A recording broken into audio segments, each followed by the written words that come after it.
Just imagine. Someone once truly considered you their own.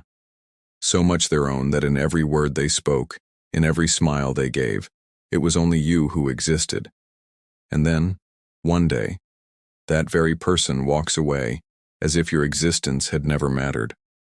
One day they look at you and smile, and the next they look right through you, as if you're nothing more than air. Sometimes they wrap you in the warmth of their words, and other times they cut you apart with silence. Such people don't give you love. They trap you inside your own emotions. They are called the coquette, those who stay close enough to touch, yet far enough to never be yours. And when this game continues for too long, love slowly turns into madness. And when that madness remains unanswered, it transforms into hatred. This isn't just a story of love, it's a story of power, where the person who stays distant appears far more valuable. Because true attraction always hides where satisfaction is slightly delayed. When someone has to wait, they fall deeper into the feeling, deeper into the illusion. Women who master this art, the coquettes, know exactly how to play this game. They build an invisible bridge between hope and despair, making their admirers endlessly entangled. They tempt you with the illusion of getting something, maybe pleasure, happiness, fame, or even power. But just when you get close, it slips away. That very incompleteness makes you chase harder, pulling you closer and closer. Coquettes seem completely self-sufficient, as if they need no one at all. Their self-love becomes their strength, their mystery, their charm. You try to have them, but the truth is they already control the game. Their greatest secret lies in this: never let the other person feel fully satisfied. A little love, then a little distance. A little warmth, then cold silence. That rhythm keeps the chase alive, keeps desire burning. And if you ever learn this art, the art of giving a little then taking it away, the one caught in your web will never escape. They will always follow you, forever trying to fill the emptiness you created. Remember this rule: entice them, but never make them completely yours. So, let's go deeper. Let's uncover how this personality type controls hearts, minds, and souls. Come with me. Into Lucifer's strange world. Paris, the year 1795, a city recovering from revolution yet full of charm, art, and ambition. And among all of this stood a young rising general named Napoleon Bonaparte. Sharp, fearless, and hungry for greatness. In those early years, no one could control him, until he met Josephine de Beauharnais. Josephine was older than Napoleon, a widow, graceful, and unlike any woman he had ever known. Her voice was soft, her presence calm, and her charm effortless. She didn't chase, she simply existed, and the world moved toward her. Where other women tried to please, Josephine withdrew. Where others sought attention, she offered mystery. Napoleon, who conquered nations, found himself conquered by her silence. He would write her letters filled with longing and obsession. In every victory, his thoughts returned to her. Before every battle, he whispered her name, and when he couldn't be near her, he imagined her everywhere. His love grew so intense that it turned into worship. But Josephine, she never gave herself completely. She stayed just far enough to keep him burning. Sometimes she would meet him with affection, other times with indifference. She made him wait, doubt, and ache. And it was this uncertainty that bound him to her even more. Napoleon, the man who made entire kingdoms bend before him, became a slave to Josephine's gentle detachment. Years passed, and their love story became legendary. Not because of its perfection, but because of its imbalance. Even when Napoleon became emperor, Josephine still held the real power, not through status, but through emotion. And when he had to divorce her for political reasons, the last word that left his lips was Josephine. You see, her power didn't come from possession. It came from absence. Her silence was louder than his armies. Her distance was stronger than his crown. So what was Josephine's true power? It wasn't her beauty. It wasn't her words. It was her ability to create desire through distance. She knew one secret, that the more easily something is achieved, the less value it holds. The moment you start chasing love, it runs away. But when you pull back and when you become calm, collected, and untouchable, the world begins to chase you. Josephine never begged for attention, never demanded love.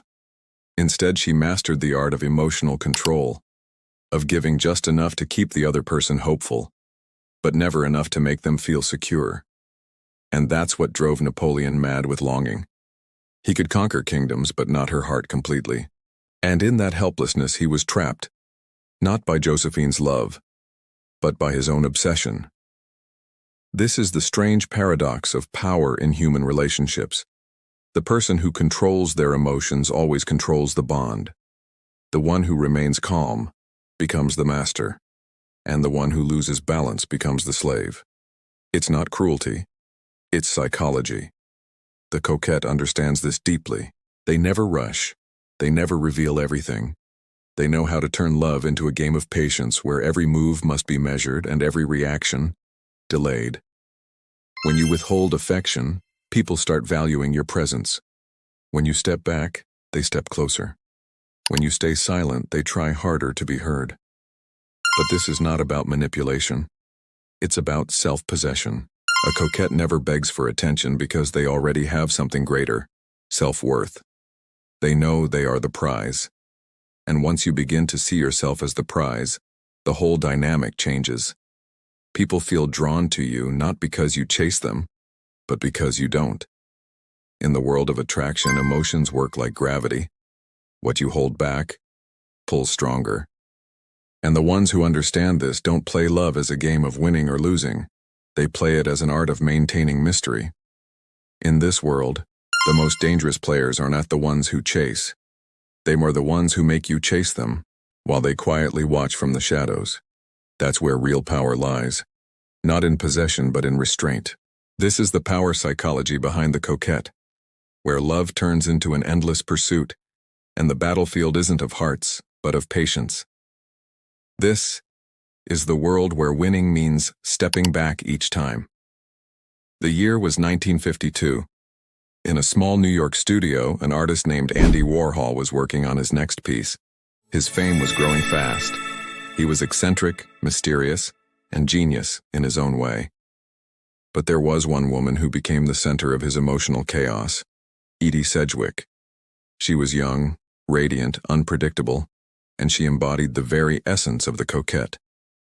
Edie walked into Andy's world like a spark of lightning, beautiful yet untouchable. She didn't need to try to be special. She simply was. Wherever she went, attention followed. Andy was fascinated, not by her perfection but by her unpredictability. One moment she adored him, the next she ignored him as if he never existed. And that inconsistency kept him addicted. She became his muse, his obsession, his weakness. He painted her, filmed her, glorified her, but never truly had her. Because every time he got close, she disappeared again, lost in her own storms. And that is what made her unforgettable. You see, a coquette never offers you certainty. They give you hope, and then they take it away. They keep you in a beautiful confusion, where you don't know if you should stay or walk away. And that's where the power lies. It's not in beauty or wealth or status. It's in the ability to be desired and still distant. People often think love means giving everything. But the truth is, when you give everything, the magic ends. Mystery dies, and with it, desire. The coquette knows this truth instinctively. They don't beg for love. They make love beg for them. The greatest strength of the coquette is this. They don't fear losing someone because they never fully owned them in the first place. And that is what keeps others tied to them forever. When you are hard to define, you become impossible to forget. So remember this. In every relationship, the balance of power always tilts towards the one who needs less. The one who controls their emotions controls the game. And in this strange game of hearts, the moment you stop chasing, you start attracting. The moment you pull away, the other person starts falling. Because in this world of desire, it is not the loud ones who win, it is the silent ones who hold back just enough. And that's the cruel beauty of this game. In Lucifer's world, no one really wins. Because here, your loss is always certain.